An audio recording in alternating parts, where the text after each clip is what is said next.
Kabutan sa talan, lumi kayo ng pulong sa Ginoo, no? Gabi niyo, magdasig. Punta kita sa ito, pagpangalayan sa Ginoo, sama ta sa babae, nga libo po sa mahalon na pahumot. Kung nasa pakialam, kung sa kamahalon ang pahumot, kaya ang importante nga malipay ang Ginoo siya kinabuhi. Kaya dili ta pariha, inudas, ang pugong sa buluhaton, sa ipagbuhat sa Ginoo. Karon na gustuhan lang ta mapariya sa babae kanang naibili ang Ginoo sa itong kinabuhi para ang Ginoo po na mahimaya sa itong magabuhaton. O before na ko i-announce sa ito mga pulbulaton, nalagay sa sahod sa Juan 6:29, si Jesus bitubag ang puluhaton ng ipabuhat sa Diyos kaninyo mao kamutuo ka mo sa iyang ipadala. Mao na aron kung i-announce sa itong mga puluhaton. OC, every Monday, 7 p.m. at Digos G House. Nami gani, mga taga Digos, kung gusto tala, makaupan na to ang Ginoo every Monday, dapat mapinta sa OC sa Digos. Kaya nabi ang kalimuan, naipabuhat sa Ginoo sa tuwa. O sa taga Santa Cruz, tapos ay Bible study sa Coronel. Sa Mandaraba, Residence, Samoa, sa Coronel. Kung gusto tayo mapin, pakaupan na to ang Ginoo. Ato mo dito, OC, every Tuesday, 6:30 p.m. at Mandalaba Residence at Coronel Santa Cruz. Kapwa, kung gusto mo, willing mo na makapaminaw sa pulong sa Ginoo at tumunod sa Coronel. Ay, narito ang Ginoo, nagmulat sa inyo. O, Chain Prayer, Thursday and Friday.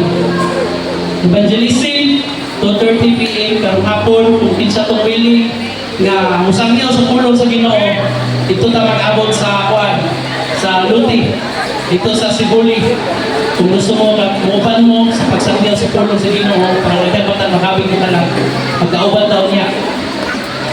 Juan, babad, karong Friday, October 24, kanina, kami kayo, para representa sa Ginoo, kanina babad, napagay mo dito sa Digos G House.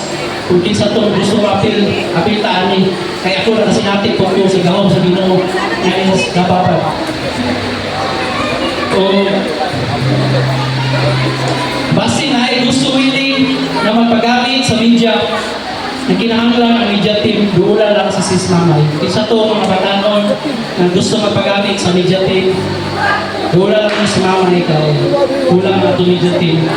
Ika na lang, hindi ba at ang potak, Lord, hallelujah, Lord, salamat sa iyong tulong, pero nabuntagan, Lord, Lord, Lord, kasi natin na mo ang inyong gahong, na Lord, kasi natin na mo, Lord God, na ikaw yun ang istorya ng amo, Lord God, eh gusto ka, Lord God, na ang tanan maluwas, ang tanan mamuhat din mo sa inyong luhatod, na Lord, bisan kami ang among kaugalingon, dili na ako angay paggan, na mamuhat din mo, Lord God, dili kami, kay sama kahudas din mo, upugan, ang mga buluhatan din mo, sama kami sa babae din mo, na walang sa ibili sa iyo, kung sa kamahalong na pahumot, nagibubulong ng Jesus din mo, Lord God. Ang importante, Lord God, na malipay ang Ginoo sa aming kinabulong. Lord, salamat sa imong gahom, presensya ka ng kamuntagan ng mga tagusa, ng mga mauli na nakakaon, Lord God, sa imong pulong.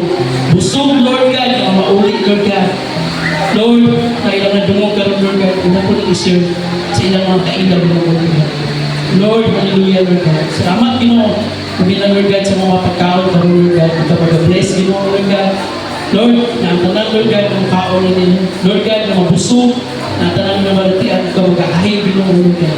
Lord, salamat sa nag-andam ini, at hagi sila pilo-pilo, Lord God, na blessing, Ginoo, sila parang Lord God. Lord, ang tanan, Lord God, akong pasinunod na amin mo, in Jesus' name, Lord. Amen.